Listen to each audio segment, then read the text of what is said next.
Pakistan's top military generals have decided this evening they will go ahead with the execution of Kulbhushan Jadhav, despite India's stern warning that his hanging will have serious consequences on bilateral relations. This has been communicated through a statement put out by the Inter-Services Public Relations team.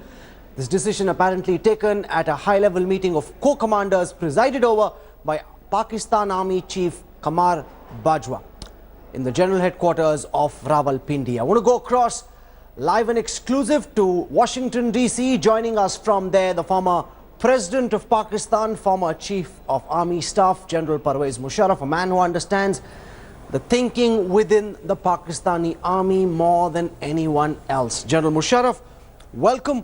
I want to begin by quoting to you what Dr. S. Jaishankar, India's Foreign Secretary, has said. He says the proceedings that have led to the sentence against Jadhav are farcical in the absence of any credible evidence against him. It is significant that our High Commission was not even informed that Jadhav was being brought to trial. If this sentence against an Indian citizen is carried out, the government and the people of India will consider this a case of premeditated murder.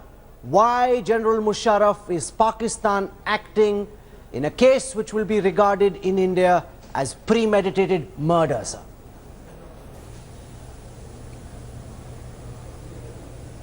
No, I disagree with that view totally.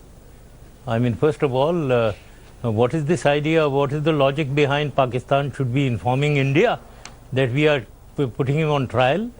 I mean, the man has carried out sabotage and espionage activities against Pakistan, and he's being tried.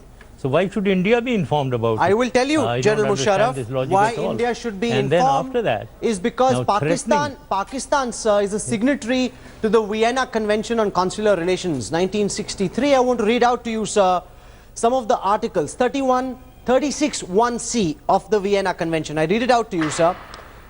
Under this, the receiving state, which is Pakistan in this case, is obligated to facilitate A. Promptly inform the competent consulate when one of their nationals is arrested or detained.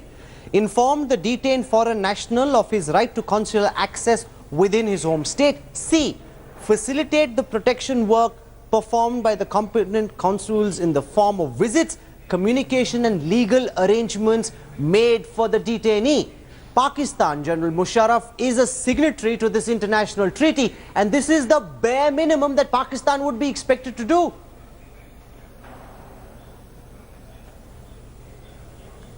Now, let's not bluff each other. These international conventions are there, and I know they are always violated. Take the United Nations resolution on 1948 on Kashmir. Is India accepting that resolution? You're violating a United Nations Security Council resolution. So what are we talking? These conventions are there, and these rules, regulations, these are good ways of blaming each other. We know that both of us have been violating these. Sir, and we follow our own laws. Musharraf, we are following Pakistan's laws. At the peak of and that is what they are doing, the and there is no War, need of informing. The Soviet Union and the United States followed basic diplomatic protocol with each other. Here, 14 times India has asked for consular access. 14 times that consular access has been denied. Pakistan acting like a rogue state, not following any international protocols. General Musharraf? No. I think there's many times that you have been now violating all these conventions. Pakistan is not a rogue state at all. I think India is a rogue state. If you start calling Pakistan, I would very much like to say that you are the rogue state with whatever is happening today in the environment between India and Pakistan. It is India responsible, your Prime Minister responsible, your Defense Minister responsible, your Army Chief responsible. So let's not increase the tension. Here is the situation, and let the legal process in Pakistan take its course. And stop quoting these international regulations. I'm not an expert on reading all these books of Geneva Convention, para number 8, 283 and all that. I don't know. But however, we follow our laws, and so have you been following your laws.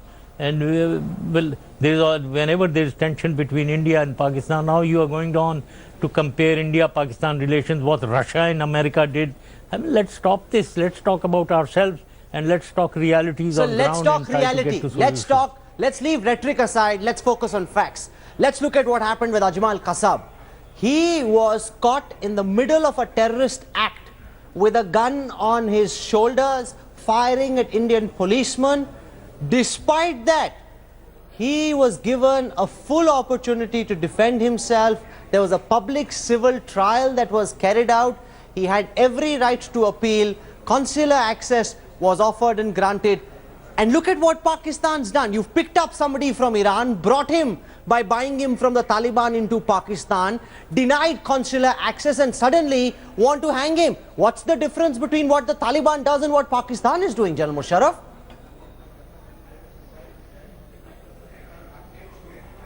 First of all, basic statement. I mean, I am watching the Indian television and you are repeating the same thing, that catching him from Iran. Let's stop bluffing this. Why are you distorting these realities? He was caught in Balochistan. Nobody has been picked up from Iran. Stop this game. Stop telling lies to the people and stop creating hysteria within your country in the public by telling them lies. Pakistan got him in Balochistan and he has admitted to the fact that he was carrying out dozens of sabotage activities in Balochistan and Karachi. Now he is admitted to all this and this is the fact. Now if this be the fact, we are following certain laws of our own. In our case, whenever a person is caught for espionage and sabotage, he can be court-martialed. And when you court-martial a person, you follow the manual of Pakistan military law. And may I say that this is a copy of whatever the British military law has been. And I'm very sure that your Indian military law is also similar to the MPML that we call it. No. Now, we are following that military law and tried him. Now, he has right to appeal. There can be an appellate bench. He has a right to appeal in the Supreme Court, that he can do, and then he has a right to ask for mercy. Let the legal process take place. You did that with Ajmal Kasab. Yes, he went to Supreme Court. It took some time. Let time pass. Here the first court passes the death sentence, and you are creating such a hysteria, a war hysteria, which is so dangerous. So what dangerous Pakistan locally did, between General us and Musharraf, is dangerous. You're saying let's not listen to Indian leaders. Let me quote to you what the highly respected, very knowledgeable German ambassador to Pakistan, Dr. Ganta Mulak, said. He says the Indian recently picked up was actually caught by the Taliban in Iran and sold to Pakistan intelligence. And he's basing this on German intelligence reports which he had access to. So forget what the Pakistanis are saying. Let's for a moment leave aside what the Indians are saying. Look at what third parties, international respected third parties are saying. They're also accepting the fact that here is an Indian businessman picked up in Iran by the Taliban, sold to Pakistani intelligence. That's how you got Indian businessman Kulbhushan Jadhav.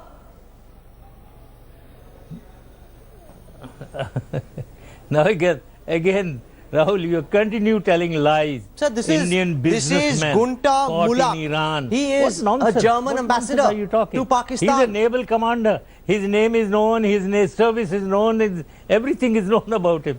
So stop it. I think this doesn't, we can't proceed like this. I mean, when you are not even believing that this man was a commander of the Indian Navy. No, of course he's a commander of the Indian Navy. He's a retired commander of the Indian Navy. You're talking of some German military attaché and all that. Why not? He's not a military attaché, General Musharraf. He's the German ambassador to Pakistan. Dr. Gunta Mullah, he's not serving. I know officers who've served with him on the ship. He used to be an Indian Navy officer. He's retired. That also a decade and a half ago. He's not retired yesterday. He's retired a long while back. He had a business in Iran which he was running. No, he didn't retire. He went into RAW. He joined your intelligence agency, and that is how, when he was in Chabahar, that is the ideal place for intruding and carrying mischief into Balochistan, ideally located, right? Therefore, he was placed there. And it was there, from there, that he was collecting people who were dissidents and those who were terrorists in Pakistan, those who were for separatism in Balochistan, picking them up, sending them for training to India and training them also and arming them, financing them, pumping them back into Pakistan, and then giving them targeting policy, which all this was being done by him from Chabahar, And then he happens to come into Balochistan. He's bold enough to cross into Pakistan. And General Musharraf, you're a past master at spy games. You are saying that you're the man who orchestrated and masterminded the Kargil operation which boomeranged on your nation. You know well that if this is an actual spy and if he's truly in Balochistan, he would not be carrying an Indian passport with him. General Musharraf, you're a past master at these spy games. No real spy goes around with a genuine Indian passport into Pakistan. It simply doesn't work that way.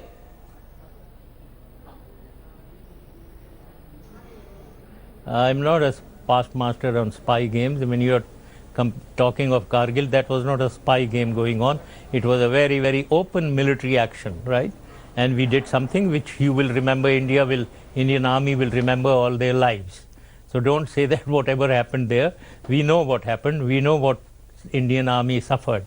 So let's not compare that. And I'm not a spy master at all. I don't believe in that. I've never served as a spy master. But however, here is a case. I don't know, it is being taken to such extent, it is being taken to such levels that you are, as usual, whenever anything happens, you carry to a level of hysteria within your public. And that is so terrible because that brings enmity between the people of the two countries. This is what you always do. This is what India always does. Unfortunately. No, because let's stick to facts, General Musharraf. The blame on Pakistan by telling these lies of his being a businessman and he's caught in Iran. No, sir. Where is the evidence against Kulbhushan Jadhav? Give me one shred of evidence. I challenge you, General Musharraf.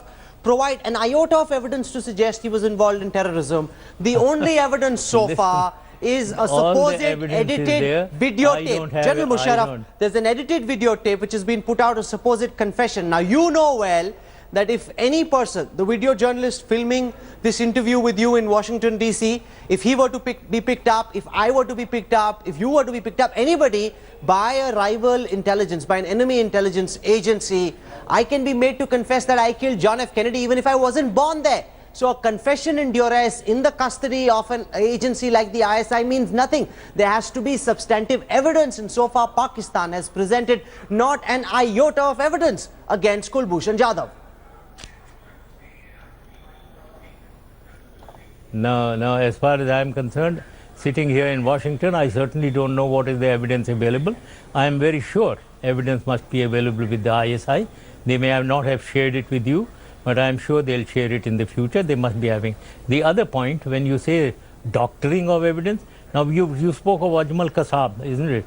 Why don't you believe that it was all doctored? Should I not believe that this? Sir, he was caught in the middle of the Mumbai terror attack, being masterminded by handlers sitting in Karachi.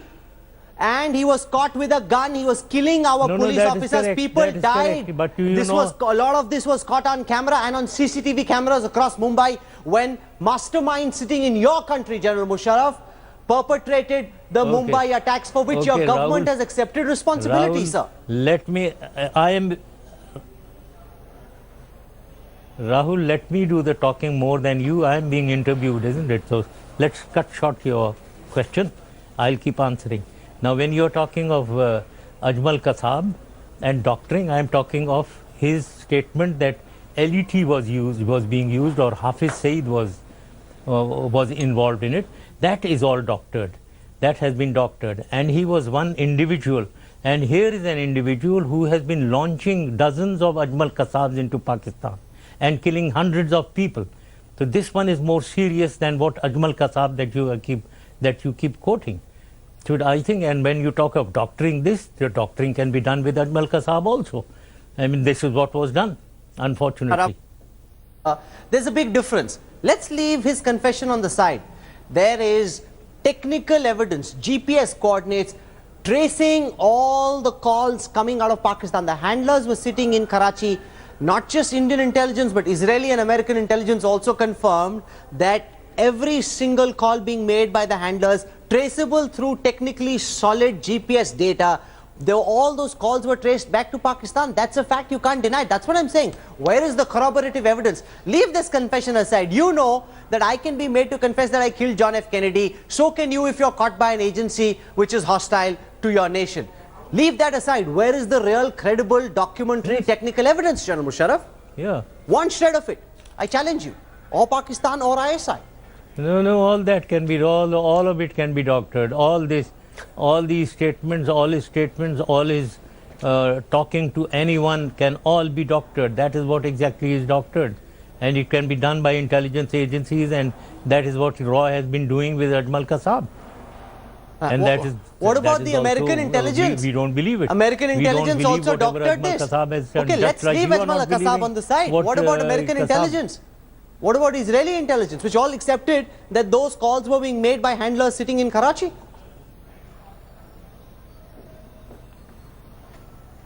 No, I don't know what Israeli intelligence was saying. I really don't know about it. General Musharraf, now Pakistan seems to be whipping itself into a bit of a hysteria, suggesting that India has kidnapped a certain Lieutenant Colonel Muhammad Habib Zahir, who apparently went missing in Lumbini, very close to the India-Nepal border. We saw the Pak Foreign Office come out and say that this ISI officer has been kidnapped by India. Now, India hasn't said that any such officer is in their custody.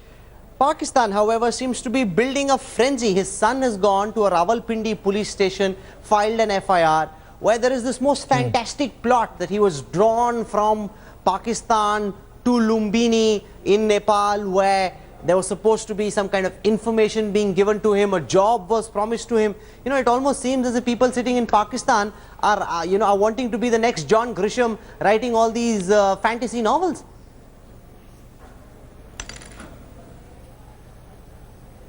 Right. First of all, again, you are distorting. I don't think anyone is saying that he was an ISI officer. This was a retired military officer, and on his own he has gone to Nepal. That is what is being said, and he is missing. Now, we don't know. Nobody is saying where he is. We don't know where he is. So let's not cook up more details into it. Let's not bring in ISI, because that also shows ill intention, that later on you are going to say that here is an intelligence officer of Pakistan who we got hold of, and he's saying this and that. No, then you are going to doctor his talks also. So I've got a statement here from the spokesperson of Pakistan's Foreign Office. Let's leave it. This is sent to us, General Musharraf, by our correspondent in Rawalpindi.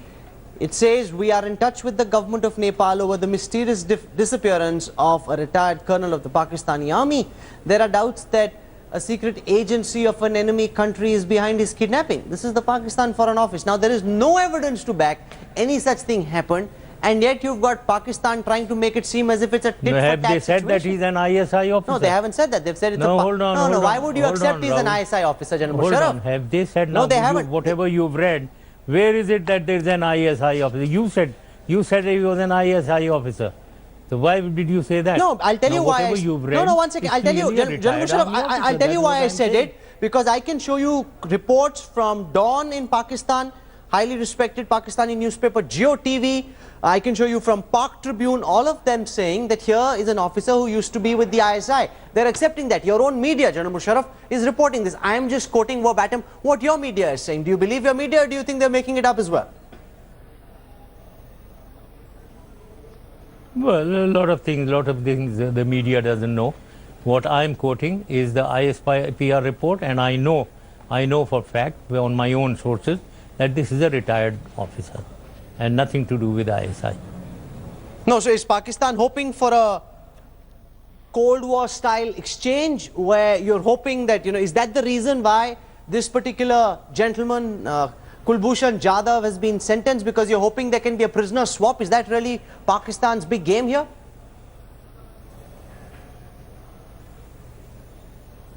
Well, that can be your big game.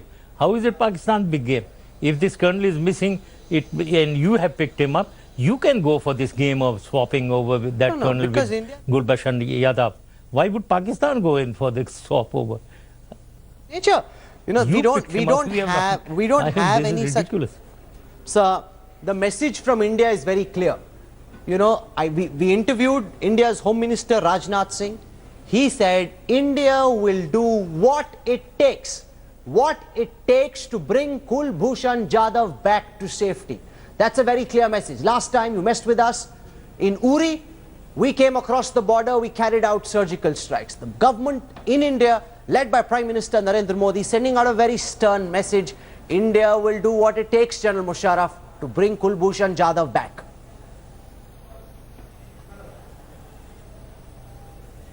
And we, Pakistan, will take what it takes to counter whatever you do. Do you want that? And that is exactly how war starts. You want to go to war? You want to initiate a war? The provocation came from Pakistan. Now, this is the without most irresponsible an open statement trial, you've sentenced someone. Hold on, when I'm talking, please don't interfere. Sure, go on. Don't interfere when I'm talking. I'm not listening to you. Don't talk when I'm talking. Don't speak when I'm talking. I'm saying that whatever your defense minister has stated as a government position, that whatever it takes, they are going to do that. Now, this is a clear threat, and any respectable country, any country which wants to have its honor and dignity within itself, it will react. Now, you dare us to do something, we will then dare you to do. Now, you are telling us that you are going to counter us with whatever it takes. Well, what should Pakistan do? We buckle? We will not buckle. You are facing a country which has an army which is battle hardened all along, the whole army. So we carried out surgical strikes on Pakistani soil. The Pakistani army wasn't able to do very much, General Musharraf. Never, it never happened. It's all cooked up. It is all cooked up. Rahul, I know this. This is what you do. What surgical strikes? You didn't do anything. It is just to pacify your public that your government, since it had been threatening Pakistan that we are going to do this and that they cooked up this cock and bull story of a surgical strike in Pakistan. Actually, they didn't do anything. They fired artillery shells and mortar shells. That is all that they did. Nothing more General than Musharraf, that. you talk of honor and the dignity. Whole public, including yourself, I will tell you what honor and dignity is, surgical sir. strikes. I've got over here a list of 27 Pakistani prisoners arrested under the Official Secrets Act in India. 27 Pakistani people charged with espionage. Each one of them, Sajjad Haidar, alias Muhammad Pervez, son of Muhammad Ali Haidar. He's in Tihar. When was he arrested? 2010 in Delhi. FIR number 43/2010. I've got the charges. I've got where the sentence has been completed. One second. I will not read those 21 names. The point I wish to make, General Musharraf, is that every single Pakistani prisoner arrested by India has been offered consular access. Your High Commission officials have gone and met them. This is honor and dignity, General Musharraf. This is basic human decency, which Pakistan did not show towards Kulbhushan Jadhav. Well, that is different. There is no honor and dignity in that. There are certain laws that they may have followed. I am not privy to that. Why they didn't give consular access, I am not sure of that. No, that's very convenient. I wouldn't be able to comment on that. Well, that's very convenient, General Musharraf. What you like, you're commenting on. What you're not able to comment on, you're saying, I have no idea why they didn't do it. 1 second. I am talking of, again you are talking when I am talking. I am talking of honor and dignity. When you threaten me, if anyone threatens me that I am going to come and hit you, what should I do? If I have any honor and dignity, I am going to say, come and try it. Come and try it and let me show you what I can do to you. So don't do these. Don't give these threats to an army which is very, very strong. Don't give a threat to in a situation where both the powers are nuclear. Don't do this, because we can damage each other a lot. So this kind of hysteria, this kind of offensive talk, you should be able to. No, but the provocations come from Pakistan. Bhutan is our friend. We won't take it. Bhutan is our friend in the neighborhood. We don't need to threaten them. There is no Those who provoke us, they are the ones we must come down on, General Musharraf. We have no enmity with Bhutan. We are friends. Well, don't try to come down now. Don't use such words. Stop telling us that we need to come down on. You dare not come down on Pakistan, okay? You dare not do that. I dare your army to do that. General Musharraf, you saw what we did in Bangladesh when we came down to doing it. You messed with us enough, and then we've shown in the past. Not once, we showed in Kargil what we are capable of, where your army had to run away. Why are you challenging us? Why are you provoking us? Why are you upping the ante? Yeah. Why is Pakistan escalating? We showed you in Kargil. So you had to run away, sir, from the hills, from the mountains of Kargil. I was there as a reporter. We went to Tololing. We saw how the Pakistani army had to flee from there, sir. Your army had to flee from there. That's a fact. Okay. Stop. Okay. Stop talking nonsense. Have you read Barkha Dutt's book? Do you know where an emissary was sent to President Bill Clinton to ask Pakistan to withdraw from the heights of Kargil? Do you know that didn't happen after a week or so?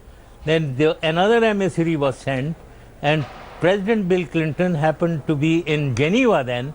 The emissary went to Geneva to ask him to persuade Pakistan to withdraw.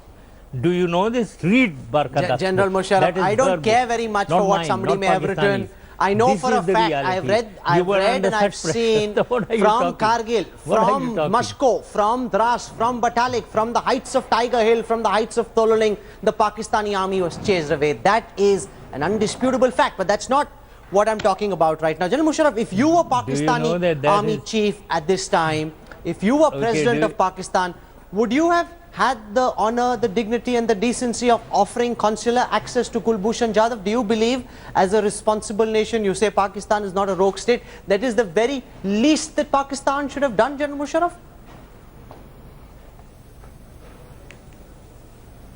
I don't know. I would have analyzed the realities and the laws and the rules of Pakistan and taken action then. I am not privy. I haven't studied that.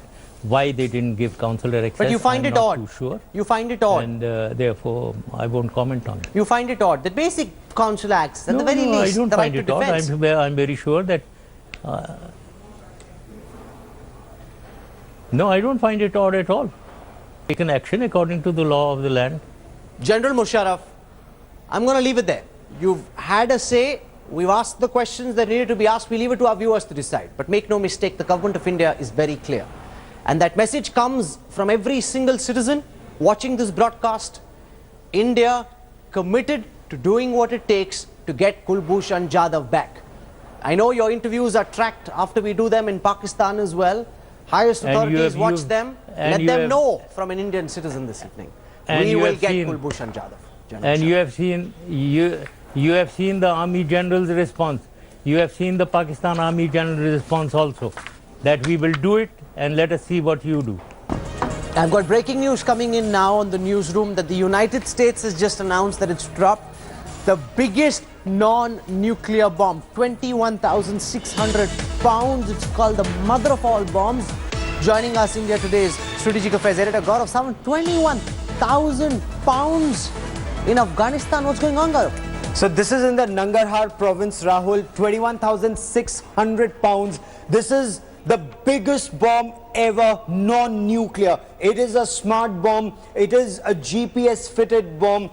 This was dropped on board an MC-130, a C-130 Hercules. So when you say MC-130, it's a Marine Corps aircraft. So it's a special operations device that was used. 21,600 pounds of TNT dropped in the Nangarhar province. Now apparently, Rahul, this is one area that has a massive network of tunnels which the Taliban and the Al-Qaeda exploit. The moment there is pressure, they run away from that area, and to destroy that entire tunnel network in one area, they've used this 21,600 pound non-nuclear TNT explosive device. Shivarur is joining us. Loves weapons, gadgets. 21,000 pounds of a bomb coming down in Afghanistan. What triggered this, Shiv, and explain the technology? This is the largest non-nuclear bomb tested only once but never used in any kind of action before this. It was actually developed and tested for the first time during the Iraq war, Rahul, and it is actually many more times more powerful than many nuclear warheads as well. So, to say that it is the most powerful non-nuclear weapon is a bit of a misnomer, because it's actually more powerful than many nuclear weapons. That's point number one. Point number two, it's a precision-guided weapon. It was dropped from an MC-130, very much like the C-130Js that the Indian Air Force already operates. This is a missile, a bomb that looks very much like a cruise missile. It basically would have glided to its target, penetrated many feet into the earth, into that tunnel system in the Nangarhar province, the Achin area of Afghanistan, and then exploded upward with unimaginable intensity. Many hundreds of tons of TNT worth of explosive power packed into that one bomb, and that's the reason why it's called the mother of all bombs, or as Russia has sometimes referred to it, the father of all bombs. Extremely powerful. It's never been used before. Father of all bombs. I want to understand, why would they use such heavy weaponry? There's no war going on. It's not like the Iraq war is currently on, Gaurav. Why would they use such heavy weapons? 21,000 pounds. That's the bomb that you're dropping. What were they going after, and do you need such heavy weapons to go after whatever they were going after in Afghanistan? So, very sketchy details just as yet, but what the American media is reporting is that there was a network of tunnels that was being exploited by the Al-Qaeda, morphed, now as Islamic State. So do you need something bigger than a nuclear bomb to go after that? So you destroy the entire, it has an impact area of more than 300 meters. So between 300 meters to 500 meters. So that's practically half a kilometer area. You've destroyed everything in that area, and that was the aim of this explosion. More details are expected just in a short while from now, Rahul. Okay, I'm going to leave it there. And this is also happening at a time when Donald Trump, the President of the United States, did an interview where he seemed to recall entirely what he ate for dessert the previous night. When he was speaking, he ends up saying that we bombed Iraq, and then says, no, sorry, we bombed Syria. So that's the kind of person who's taking these decisions. See this. It's completely crazy. The fact that he's speaking and he's saying that this is a bomb on Iraq, and then suddenly he slips back and says, no, actually we bombed and it's actually the anchor, the interviewer, who corrects him and says it's Syria. He describes the chocolate cake better than he describes the chocolate cake better than he describes the country that he's just targeted.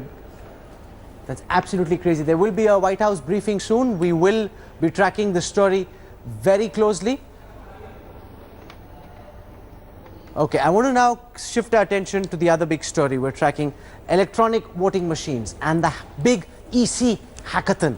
The Election Commission announcing that there will be a hackathon in the first week of May, where all hackers will be invited to show aap mein dum hai. Can they hack into these machines, or is this just a case of the opposition acting like sore losers? Here's the story.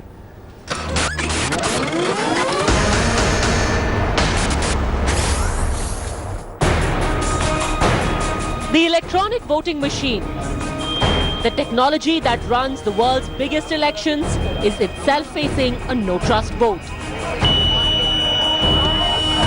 After relentless attacks by the opposition, the Election Commission has thrown an open challenge: hack the EVMs and prove your point. Then the Supreme Court also stepped in, putting the government in the dock. Hearing the Bahujan Samaj Party's petition, the apex court sought a reply from the EC and Centre on EVMs operating without voter-verifiable paper trails.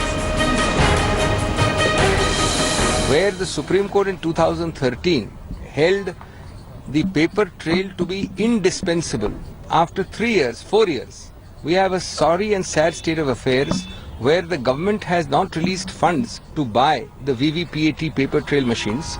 And we told the court that it would take almost 150 years before you had paper trail, and thereby you would be denying the Supreme Court requirement of transparency.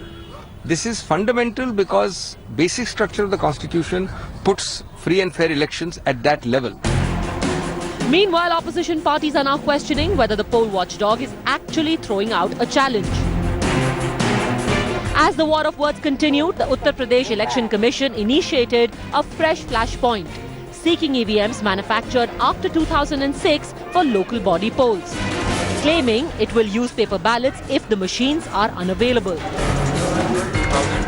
For now, all eyes are on the EC to see when it officially announces its challenge and puts the onus on the opposition to prove its claim that Indian democracy is under threat. With Supriya Bharadwaj in Delhi, Bureau Report, India Today.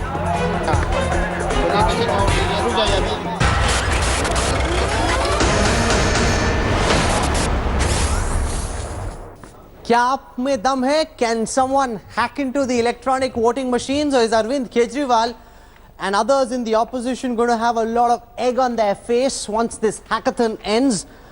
On the broadcast, Arvind Jha, he's a hacker. He claims he can get into the EVMs. S.Y. Qureshi, Ashish Kaitan and Sudhanshu Trivedi. I want to go to Arvind Jha first, because you're amongst those who've accepted Naseem Zaidi's challenge, saying you think, hack into electronic voting machines. Just how, Arvind, do you intend to do this? Yeah, thanks, Rahul.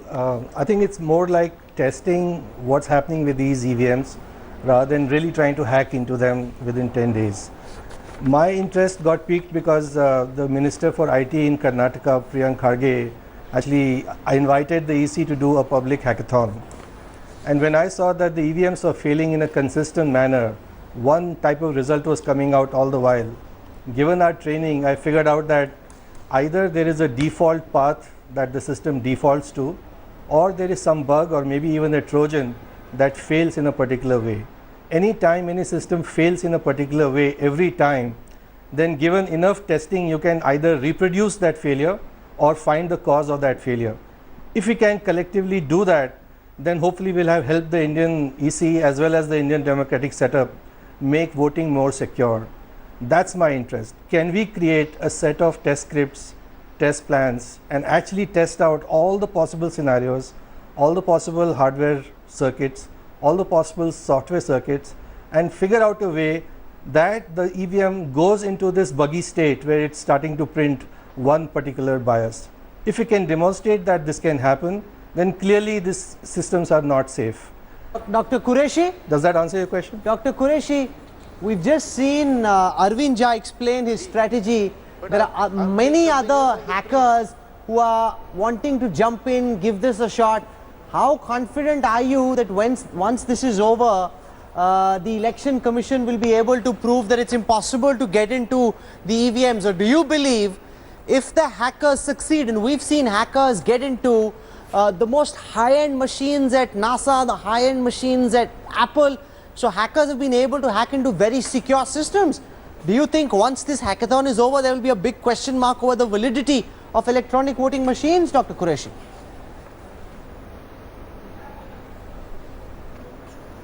First of all, let me clarify that the Election Commission has not yet made any announcement of a hackathon, as all the media is saying, but they are likely to, for sure. That's the information. And secondly, the very basic difference between NASA and all of the machines, it should be known to everyone. Our machines are not networked. They do not use internet. And we don't use internet specifically for this reason, that internet can be hacked. These are standalone machines, like a basic calculator. Can you manipulate your calculator? It has a one-time readable program, 2 and 2 will make 4, and that is all it does by deliberate choice, low technology.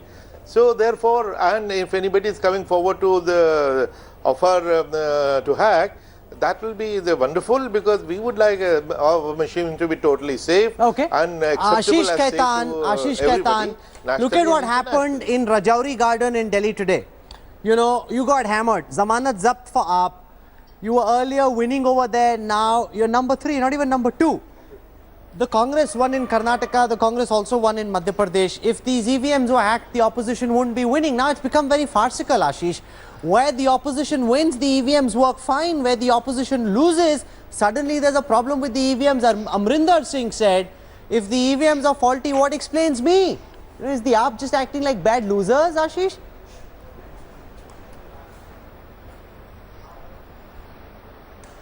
Whether you call AAP a bad loser or whether you call BJP a bad loser when it was fighting a battle against EVM machines and was claiming that they were temperable, and they were indeed being tempered, and the propaganda or the campaign was being waged by none other than Subramaniam Swamy and many other senior BJP leaders in the past.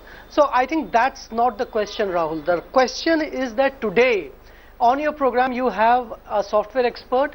There are many other scientists in the country, including scientists abroad in prestigious universities, who have publicly claimed that the Indian EVM machines are vulnerable to tampering, and they have made these claims in the face of this claim by the Election Commission that look, they are standalone machines and they are not network. Despite that, they have put out solid evidence of EVM machines can be tampered.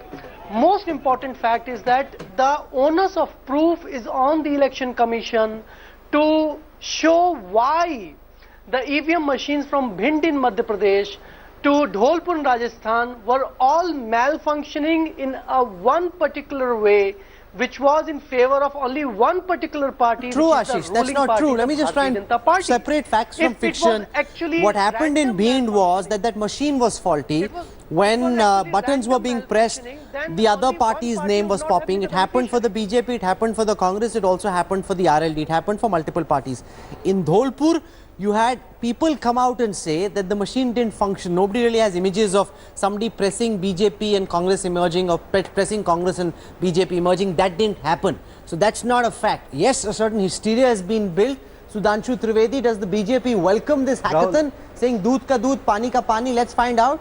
Are they acting like bad losers, or is there something with the EVMs which we need to rework and strengthen?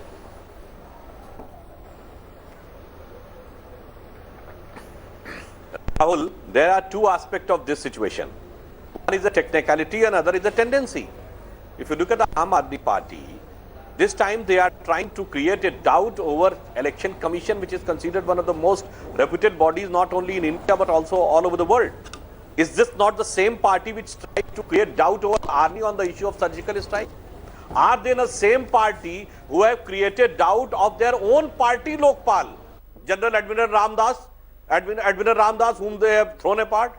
They are the same party who has created doubt over their own colleagues, from Prashant Bhushan to Yogendra Yadav, and the same party who has created doubt over their other figure, Anna Hazare.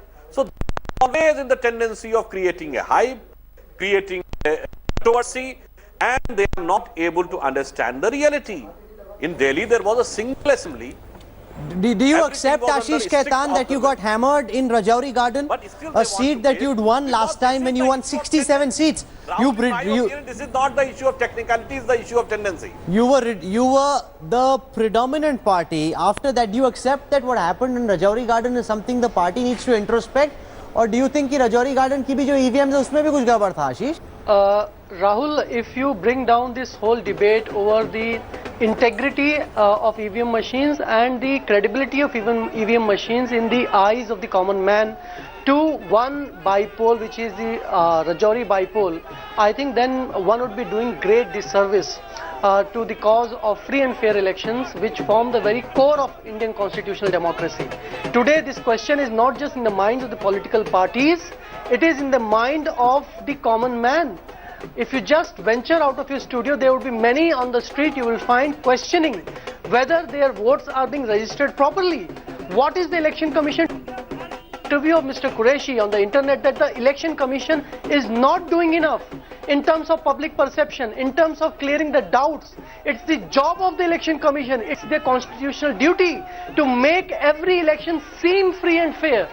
Are they doing their job? Even this hackathon story is based on sources. Where is the official press release of the Election Commission? Where is the official statement of the Election Commission that they are going to carry on hackathon, and what would be the modalities of the hackathon? Is this how the Election Commission going to function in the country? That they will just float a theory, plant a story without any basis? We don't know whether there actually be a hackathon. He spoke once again. You know, I saw tweets from the Aam Aadmi Party. I then called up a very senior election commission official, and I asked this question, that is there actually going to be a hackathon? Because while you've told our beat correspondents that there will be a hackathon, you haven't put out any statement so far. And Kejriwal is asking, is this actually going to happen? The election commission said, we're figuring out the modalities, how long it will go on for, but in the first week of May, there will be a hackathon. A senior election commission official told me this himself. But they haven't yet put out a statement. And therefore, Ashish Khaitan and the Aam Aadmi Party, for everything they're saying, कि कुछ दाल में काला है. Why is there no official statement? Why is this coming out only through media stories and there's no press release? Dr. Qureshi. Rahul, can I come in? Because To say that the Election Commission has planted a story, Ashish, is a very, very wrong and objectionable allegation. The Election Commission doesn't do these political dirty tricks at all. Election Commission will come out openly and as Rahul is saying, the official has said that they are working out the modalities. When they are ready, they don't plant stories, they don't have to. And but you are right that it is incumbent on the Election Commission to take restore the confidence of the nation in anything which is doubtful in the process, and they are working on it. You must remember they were busy in the election till today, and in fact even Srinagar counting will be done tomorrow. Give them a couple of days to finish to come out of the election process, then they will work on this. And as I said, that my information also is that very soon they are going to announce the schedule, exact modalities and the rules of the game, when they will invite the potential hackers to come and demonstrate. One of the things that people asked when the 1st of May was announced as the time when this hackathon would happen, people said Kejriwal's asking these questions now. Why is this hackathon not happening before the MCD elections? Why is it happening after? So that's a question that's been asked by many.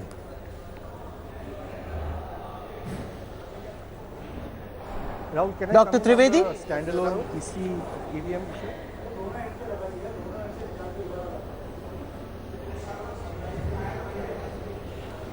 Okay, I have a question for Arvind Jha, because we were looking at the technology involved in these EVMs.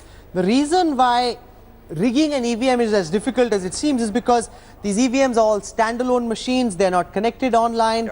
To fix an EVM, each one of those machines need to be tampered with. So even if you can change the code of the EVM, you can change the code of one EVM. You can't change the code of millions of emails, and there's so many of them used in every election, so you can't mass rig. So there are real problems, Arvind Jha, and the real reasons why EVMs are so tough to tamper with. Not true at all. Not true at all. If you remember standalone PCs that we used to have 10 years ago, they had viruses. You got the virus from a floppy. These EVMs have 3 programmable elements. They have a CPU on the control unit. They have a EEPROM which stores these votes, which can actually be programmed. You can store a program or a virus in there.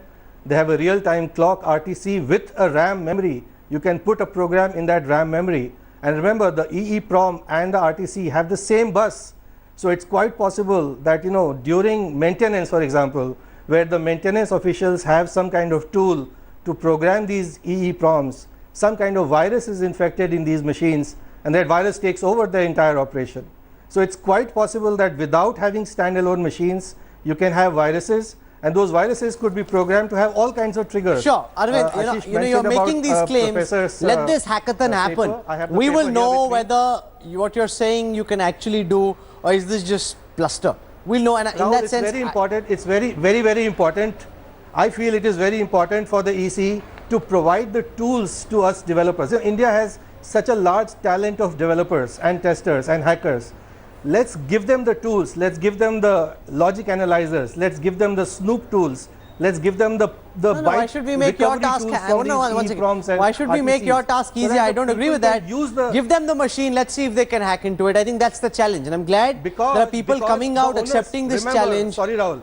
I don't agree at all. But anyway, I'm out of time. Arvind Jha, this is very interesting. I promise to have you back. There will be a lot more talk around this hackathon. Right now, I'm totally out of time, so I must end this. Dr. S.Y. Qureshi, Sudhanshu Trivedi, Ashish Khaitan, Arvind Jha for joining us. It's good that people like Arvind Jha are taking up this challenge. Doodh ka doodh, pani ka pani hone do. Find out, aap mein dam hai ki nahi. We slip into a break. We'll have more for you when we come back on the other side. Stay with us.